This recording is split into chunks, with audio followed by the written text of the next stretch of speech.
Howdy, folks. Happy Friday. Thank God it's Friday. Sorry for the delay. We were going to have Eck on the show, but there were some storms in his area and couldn't get on there. So we're going to do a short show, me and Russ. But we'll start with the pre-show. Go ahead, Russ. All right. So I was listening to local radio here in Philly, and they were complaining because NFL.com did a survey of everybody who works there, and they were talking about like the best coaches. And of course, because the Eagles are 8-1, they felt like Nick Sirianni is the best coach. Well, I mean, a lot more goes into it than that. Here's an example, because again, the easy team that they always want to dump on is the Jets. So Robert Saleh was 4th or 5th, and Sirianni was 6th. Mm-hmm. And they're like, Robert Saleh, what the? And I'm thinking, okay, so imagine if Jalen Hurts had torn his Achilles 4th play into the season, and Marcus Mariota was the coach. Would the Eagles have 4 wins by now like the Jets? I don't know. I don't think they would. And that's why Robert Saleh is there, because nobody could anticipate the Jets even having a 500 record at this point in the year with no Aaron Rodgers.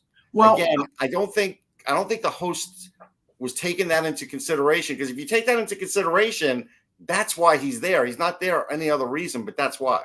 No, and I think that's valid. And the other thing is, I'll bring up the criticism of the Jets in this of what I've heard, like on ESPN radio and a few other people, that it was irresponsible of them to go into the season with Zach Wilson as the backup quarterback because he was such a disaster last year. That you should know that a 40-year-old Aaron Rodgers, in spite of how durable he was in Green Bay, could get hurt, and that you should have had like a Mike White or somebody who was at least a game manager that could run a team in a pinch, because Zach Wilson is still young, still learning, and clearly right now is under the pressure of a team that, if they had a good quarterback, would probably be leading the AFC East with that defense. If they had a Tyrod Taylor, if he was healthy, or somebody like that, they would be 6-3 or 7-2 or something like that.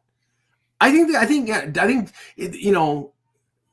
Saleh is taking the heat for Joe Douglas, because the Jets really, I mean, right now they have a pop gun offense, and that's basically it. There's no doubt he's taking the heat for Joe Douglas, but Mike White, was 2-6 with the Jets.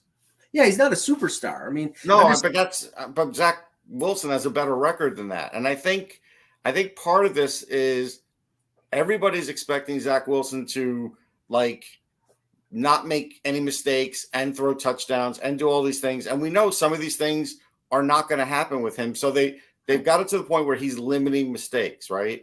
And they're trying to win games that way. I don't think, honestly, there were people saying, play Tim Boyle. If you've watched Tim Boyle play, it takes him 10 minutes to get the ball out of his hands. Well, I've heard him play worse. Play Trevor Siemian, who's on the practice squad. It's like, that kind of stuff. Right. I mean, I get it. They got Trevor Siemian in case Zach Wilson gets hurt, but Trevor Siemian got his leg broken the last time with the Jets. It wasn't, it was a freak thing, but they're going to make sure, like the Jets would have to be like 4-7 before they're even going to entertain playing Trevor Siemian. And I don't blame Robert Saleh on this. Yeah. He's got to go with this right now and hope that he stays 500. I still think with Aaron Rodgers throwing a 50-yard bomb the other day on the field, that there's a chance he might come back, and that's what you got to go with. But the coach has done a good job, because, again, a lot of coaches would have folded up their season if their quarterback got hurt the way Aaron Rodgers did. That's what you have to consider. I think he's guaranteed himself not getting fired, but Joe Douglas might end up getting fired. But right. I think that's fair. Yeah. All right. Let's get to the hockey. Hello, Hockey World. Today is Friday, November 10th, 2023. I'm Russ Cohen from Sportsology. And I'm Michael Agello, and this is the HockeyBuzzcast here on HockeyBuzz.com. Okay, we have to start where everybody's starting, everybody's talking about. It's just it's a tire. Well, it makes a tire fire look reasonable, look sedate, because it's an unmitigated friggin' disaster. And that we're talking about the Edmonton Oilers here, who lost to the San Jose Sharks 3-2 in San Jose last night. I think the shots were 45-18 in favor of the Oilers. They got stoned. There was a lucky goal by I didn't, I'm sorry, I didn't stay up to watch it. I saw the highlights. I didn't watch it either. Yeah, but I mean, people apparently it was like appointment television for the for a lot of the people who could stay up to 1 o'clock in the morning, and social media was going bonkers. There was a lot of, I referred to it, Russ, as the Schadenfreude Cup, because basically everybody was, looking for Edmonton to lose. And, like I said, they weren't watching hoping Edmonton won this game. Like almost nobody was watching for that. I mean, again, I go back to when I said on Sirius that I thought the Sharks could win one out of their next 2 games against the Flyers or the Oilers. I picked that out based on the shortcomings of both those teams. I know the Flyers really well. I have a pretty good idea because we talk about the Oilers a lot, what they're like. And so I knew they could win at least one. I'm not shocked that they won both of them. Both of them are ripe for the picking. I mean, honestly, I don't know what the Oilers are waiting for keeping Jay Woodcroft in there. He may be a great guy, but they're not playing for him. And the longer they wait, the worse it's going to get. Yeah, once San Jose broke the seal, so to speak, then the pressure was off, and then they, obviously they didn't play a great game because they only had 18 shots on goal, but the goaltending of Edmonton again let them down. And I see, this is the thing. I know that I've heard, they should make a trade before they fire the coach. He's got the highest winning percentage of any Edmonton Oilers coach. I mean, they're limited in terms of what they can do because of the cap. They don't want to, I heard Elliot Friedman and Jeff Merrick talk about this on their podcast. Obviously Ken Holland is a lame duck general manager. He's probably retiring at the end of the year. So he doesn't want to sell off futures for the here and the now. And I think Elliot had the statistic that after November 1st, a team that is more than 4 points behind has about a 15% chance of making the playoffs. They're in their own division, they're double digits behind. They're something like 18 points out of first or something. I don't know what it is. I mean, right now, their only chance if they straighten up, everything is probably getting into the wild card. And if they keep this going for another week or two, then you could probably rule that out too. So I don't know. This is, I wanted to do this, and Eck obviously wrote something about, what would you trade for Leon Draisaitl? As a talking point here. See, this is the thing. The easy thing right now is to fire Woodcroft. Right. That's the easy thing. Any sport would do that. That's the first thing you do. Right. I don't know whether he deserves it.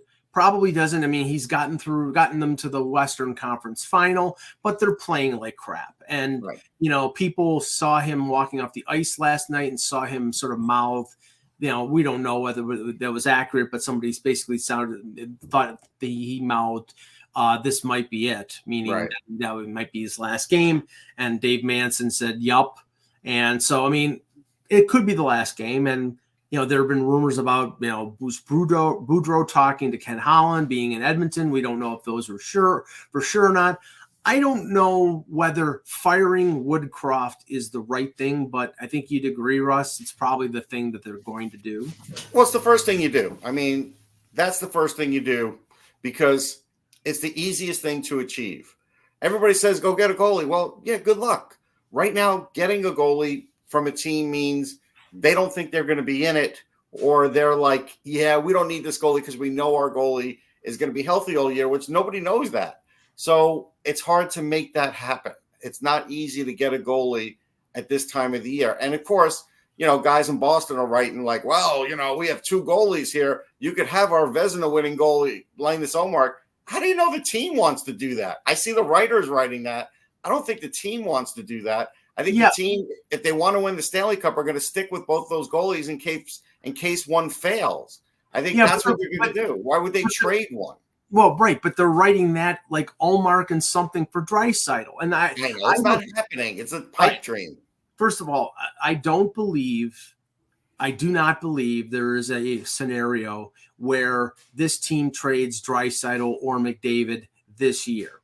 even if they go in the tank and even if they miss the playoffs, I do think that McDavid, if they miss the playoffs and there's a coaching change and everything, I do think that the talk will be this next summer will be about him asking for a trade. Right. He won't say it. He won't say it out loud. He's too good of a guy. He's not going to undercut them. But I do think that, clearly things have gone up and down with that team. And I do think that, it would be 2 years left in his contract. They'd get a lot of value for him. Draisaitl, I believe Draisaitl has a year left after this year. So it's understandable that, the talk would be out there of Draisaitl maybe being traded. It's a question of whether next July, he's eligible for an extension. What do you think he's going to be asking? He's going to ask to be the highest paid player in the league. He's going to ask for more than Auston Matthews. So are you willing to pay him that? Because then you're going to have to pay McDavid even more the following year. I don't know whether they're going to do that or not. I mean, they might consider trading him in the summer. I don't think they're going to trade him now unless they think they can get maximum value at the deadline. So I don't know whether that's the move. But, okay, past Woodcroft, what's the move that you could see them make if that's a goalie? Like, who do you think is? I don't think Allmark is realistic. I don't think Boston. No. I mean, I'm looking at it, and but John Gibson makes too much. No, you can't do Gibson. Arizona is not going to trade Vejmelka, and he's a cheaper goaltender. I think you were the one who brought up Marc-Andre Fleury, but I can't see if this is not going to do it at this time of the year. Yeah, if this is Fleury's last year, I can't see Bill Guerin trading Fleury. I don't see a scenario out there and a team out there that's willing to trade them a goalie that's an upgrade over Stuart Skinner and Calvin Pickard, and that's a sad state of affairs.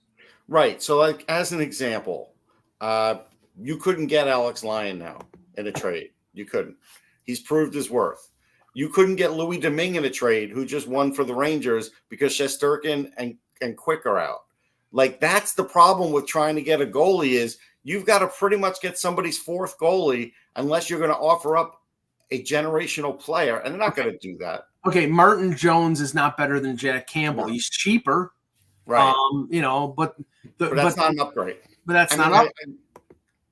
I'm looking at AHL goalies, and I'm like, I guess maybe if you got like Charlie Lindgren, could he do better? Maybe. It's not a guarantee, though. Yeah, I mean, somebody say, okay, Randy is saying Vladar. Okay, Calgary helping out Edmonton. No, not happening. Markstrom is hurt. Even though Calgary, looks like they might be a team that eventually starts to dump. They're not going to dump 11 games into the season, and they're not going to dump in favor of Edmonton, because if they give them Vladar and Vladar gets them in the playoffs, Craig Conroy is going to be hung from the nearest yard arm. Yeah. No. I mean, even if you look at like what LA has done, they've done it because their goaltending and they have a tandem has pulled them through. And, Cam Talbot is back to being Cam Talbot. It took a few years, but that's the nature of this stuff. And so there is no easy answer to going out and getting a goalie. And anybody who says it is not telling you the truth, because people have been saying Carter Hart, and there are certain things hanging over Carter Hart that haven't come to pass yet. So that's one. Not to mention the price tag. Well, okay, but yes, and that's the thing. If, say, Philadelphia was willing to trade Carter Hart, which they might be, but say that they would ask for Edmonton's unprotected first-round pick next year. Unprotected, not top and a prospect too, and probably like you said, a Reed Schaefer, yes, or a Dylan Holloway or somebody like that. I don't know whether Ken Holland and Jeff Jackson would be willing to do that, whether they think that Carter Hart would be the savior. Now, and here's the other complication. Besides what's possibly hanging over, he's only got one more year on his deal, and you have to pay him. You have to negotiate that deal. So it's not a slam dunk on what he's going to make. Right. And everybody says, well, he's from Edmonton. Well, maybe there's some players who don't want to play in their hometown. Right. And do you want to play under that pressure cooker where, basically you're coming in as the savior? Oh, Carter Hart, yeah. And what if the problem, it partially is the team in front of them and their inability to play defense, which, hey, that's sort of like a team in the East that we both know, right, Russ? Yeah. Yeah. I mean, the funny thing is their team could benefit as much from a new philosophy as they would goaltending, because the philosophy is what's going to matter. Saros isn't available. Why are they trading Saros? Yeah, they might be in the mix. Well, yeah, for Draisaitl. See, okay, again, everybody's not getting traded. Draisaitl's not getting traded. I mean, and you could say, I think there's a better chance right now of Nashville trading Askarov than it is Saros, because apparently Barry Trotz likes Saros. Right. And I don't know if he doesn't like Askarov. And I'm sure Askarov, they're going to ask for a lot. And he's not proven, by the way. And he's not proven. It's like you could talk to Minnesota about Jesper Wallstedt. Okay, well, Jesper Wallstedt's not proven. He's a great prospect. I mean, I don't know if people notice, but like good goalies are giving up 4 goals a game sometimes in games this year. Good goalies. Yeah, Northern says Jake Allen. But again, Montreal is going with Sammy Montembeault and Caden Primo. Right, but if they want that trade, right, they're going to ask for like a first and a second, something like that. And these are things Holland doesn't want to do. Right, so they're not giving them away. Right, and that's the thing. It's like that's the situation. Is yes, you can have a goaltender, but we're going to expect to get higher than normal value. When you're in a position like Edmonton, you're desperate, and teams know and they smell your desperation. Yeah, unless you picked up the best goalie in the league, right? Honestly, there is a reason why all the goalies are failing in Edmonton, and the reason is the system. Yeah, and it's not, and it's not something you could cure overnight. But that's what's, I don't know if there is a goalie you could put in that's going to make it better for them. Yes, I agree. I mean, it's a team thing right now. Right. Yeah. Right now, it's a multi-system failure. It's not just the goaltending. Whoever gave me the thumbs up, thank you. It's not just the goalie.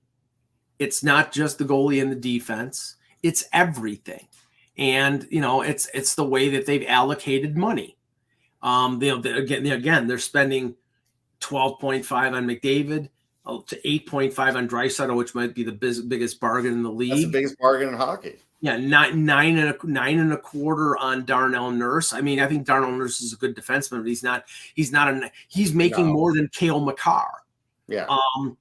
So they, and that's on Ken Holland. So is $5 million for. Listen, there's a lot of poor roster construction here, but it's not only Ken Holland going to get these goalies. Like they have other people in their system, in management. They have a goaltender coach. All these people sign off on this stuff. So it's not just all on Ken Holland that's making it fail. Yeah, the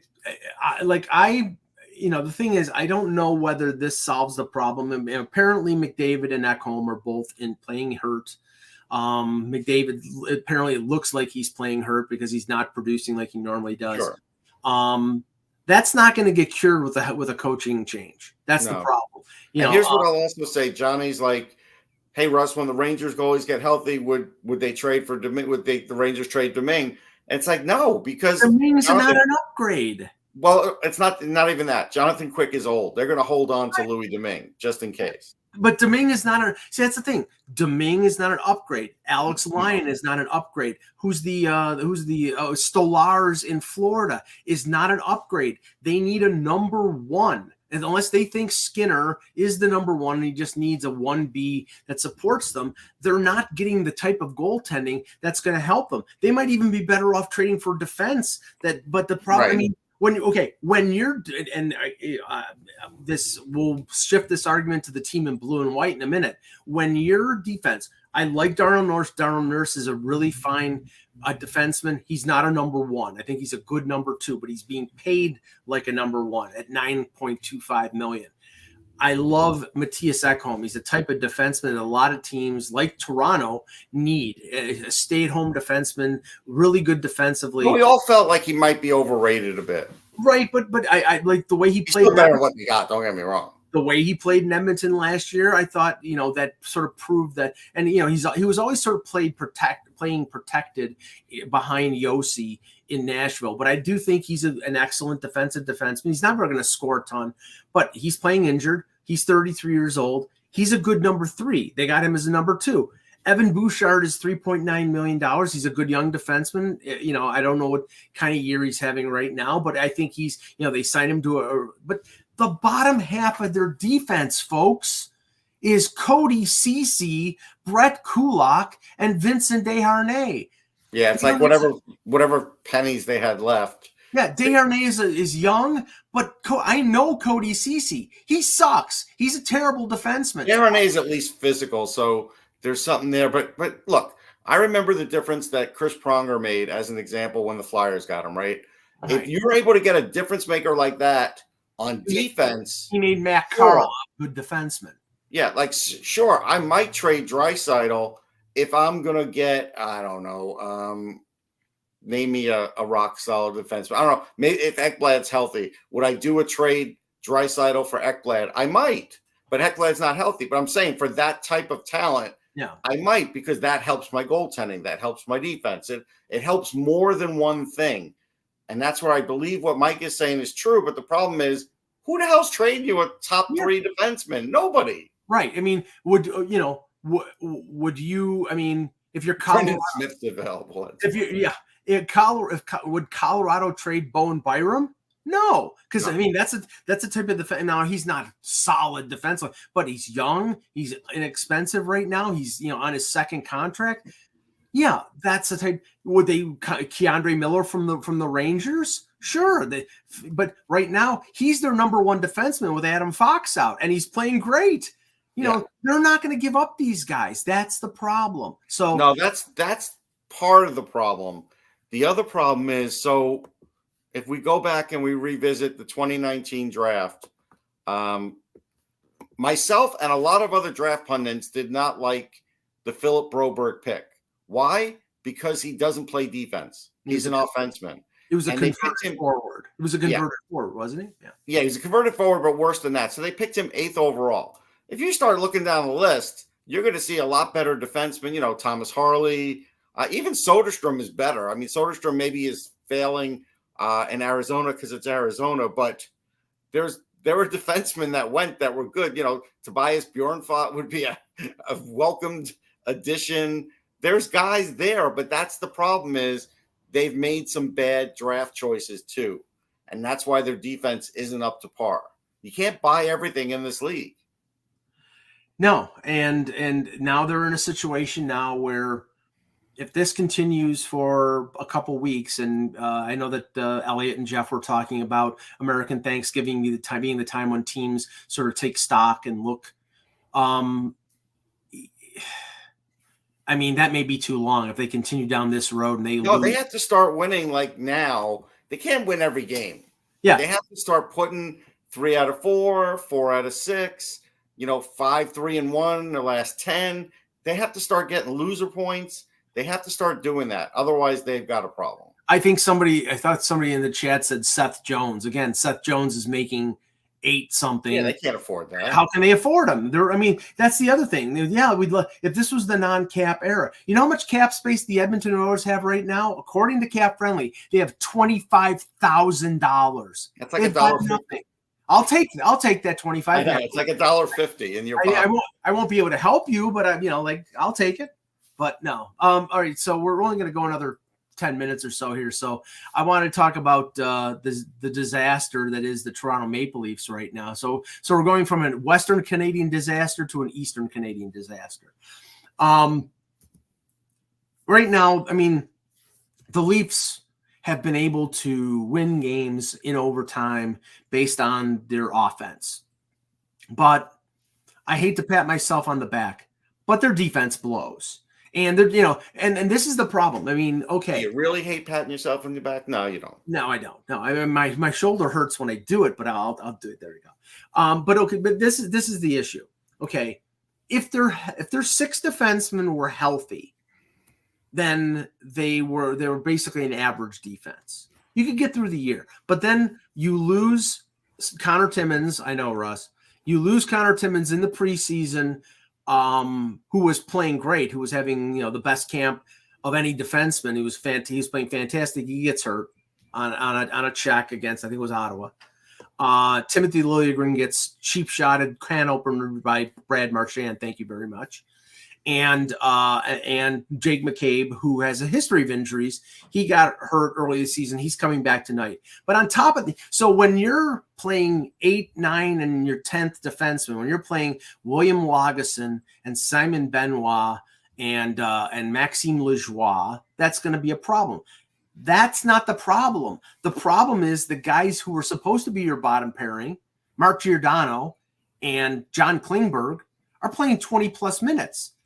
And Klingberg is being exposed because he's never been able to play. I mean, this is the thing. He's never, ever been able to play defense. He's an offenseman. He's a really good offenseman. But the problem is, Russ, he scored no points in 7 games. And now tonight, all of a sudden, there's an injury. He's dealing with an injury. And he's going to sit out because of this injury, not because he's alive. Who's coming in his place? McCabe is returning. McCabe's back. Okay. So you got the bottom pairing of Simon Benoit and Maxime Lajoie, or William Lagesson. You've got Riley and Brody, who are going to play 25 minutes, and Giordano and McCabe are going to be your second pairing. And I mean, this is not. It's not great. I mean, the Montreal Canadiens have the same record as the Leafs. Right, and but this is the thing, and I don't put this on Brad Treliving to a point. He was apparently trying to sign other defensemen or trade for other defensemen. And he's talking, according to, I think it was Darren Drager, he's talking to everybody right now because their defense is clearly an issue. Right. But you're not getting anybody now. Right. I mean, if you get a bottom pairing guy, fine. There's somebody who's a veteran that's relatively cheap. Is Mark Stone still playing in this league? He signed him 1,000 times. Michael Stone. Yeah, they could bring Michael Stone in. But the issue is that you spent $4 million on John Klingberg. Right. Apparently they were in on Matt Dumba, and they didn't spend the money for Matt Dumba, and then Arizona had more money. And, okay, then you create the cap space. Then you don't sign Ryan Reeves and you bring in Matt Dumba because you didn't need that guy, but you did need a defensive help. And now this team, they're not going to get Liljegren back until December. Now Klingberg has got a broken psyche. I mean, they'll get through this, but they're not looking good to go far. That's the problem. You can make the argument that it's a long season, sure, but with not a lot of cap space. And they've done this before. They've slumped early and they've come back. And not a lot of cap space. You look at them and you say, unless they do make an amazing trade where they're going to have to give up some sort of futures, I can't predict them going far in the playoffs. I know right now anything could happen, but it does require them playing some defense because we know right now, this part of the season, you could get away with not having the best defensive team. But once the playoffs hit, your defense has to tighten up quickly, and that's where they're going to have a problem. I did want to mention, Mike, Connor Bedard's 4-point performance. Oh, yeah. Because everybody was like, well, hey, what about this guy for Calder? And what about this guy for Calder? And then Connor Bedard's like, hey, you know what? I'm like the third youngest guy to ever get 4 points in a game. Yeah.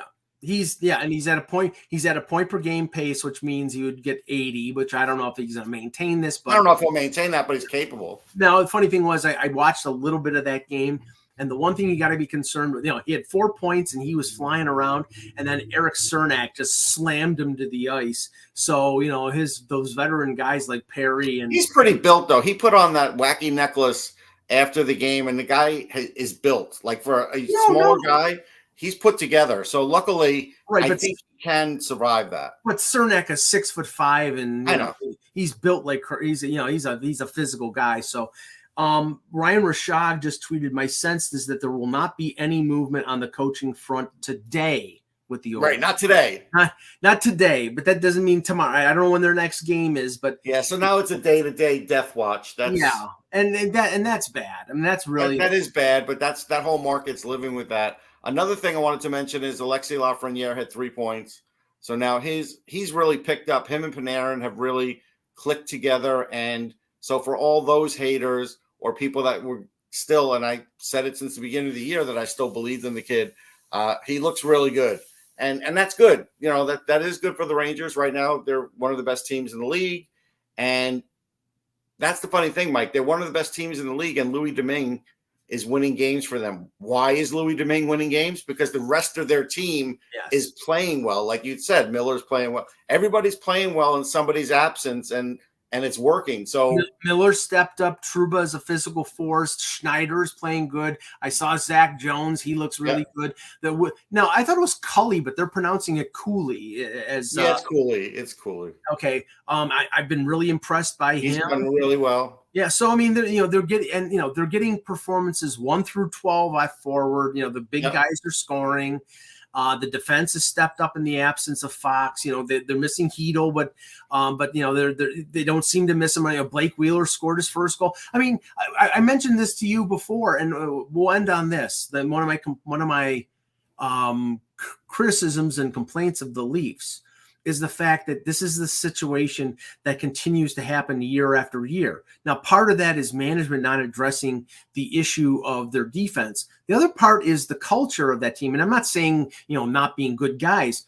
You look at teams like the Bruins, they lose players and they continue to operate at a certain way because that's, they say the Patriot way. This is the Bruins way. The guys come in, they fit into a system, they play this way, and they're not skipping a beat. Everybody thought they were going to be like a wild card team because Bergeron and Krejci were gone. Well, Zacha step up, Coyle step up, Pasternak, guys fit in. It just seems to perpetuate. Whereas if everybody pulls the rope with the same amount of force, that's when you get that team effort. And there are teams not doing it. Clearly, Edmonton's not. Right now, lately, the Leafs are not. And you can see it. You can see it. Whereas with Toronto, it's like the big guys, if 30, I think they have 37 goals, and 30 of the 37 goals have been scored by Matthews, Marner, Tavares, Nylander, or Riley. So those guys offensively are pulling the rope. Nobody else is, but defensively, a couple guys are, and Sheldon Keefe called them out. And it's like, okay, these guys have to play two-way hockey or this team will not win. And they keep trying to pad their stats. And, I understand like certain ones who are free agents at the end of the year. He wants to pile up as many points as possible. I'm not saying anything. He wants a 97-point season. Yeah, great. And as he walks away and goes to Anaheim next year, and they get nothing for him at the trade deadline. Thanks. They'll get a draft pick, Mike. You know that. Zippity friggin' doodah. Anyway, all right. We'll end it there. I encourage everybody to watch Off the Post tomorrow at noon. We'll be having Rachel Dory on the show. I'm sure we'll be talking about the Leafs because she's and some other. I know she's got some opinions on them and some other things in the league. So make sure to watch. For Russ Cohen, I'm Michael Agello. Thanks for watching, and remember, without the buzz, it's just hockey.